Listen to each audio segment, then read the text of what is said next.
દિવાળી દરમિયાન છે એ મીઠાઈ, જંક ફૂડ, ફાસ્ટ ફૂડ એટલું બધું વધી જતું હોય, પણ એ ખ્યાલ નથી હોતો કે આ બધું ખાય છે તો શરીર ઉપર એની શું અસર થશે. સાચી વાત છે તમારી, કારણ કે આપણી એક પ્રણાલી છે કે આપણે આપણી લાગણીની અભિવ્યક્તિ એ સામેવાળી વ્યક્તિને ખવડાવીને કરતા હોઈએ છીએ.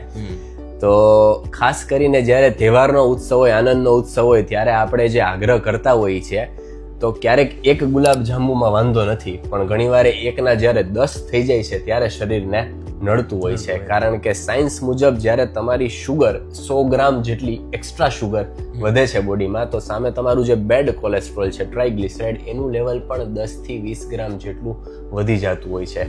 સાથે સાથે એ એક્સેસ શુગરને પચાવવાનો અને એને શરીરમાં પ્રોસેસ કરવાનો બોજો છે એ પણ લીવરને, આંતરડાને, એ બધાને આવતું જ હોય છે.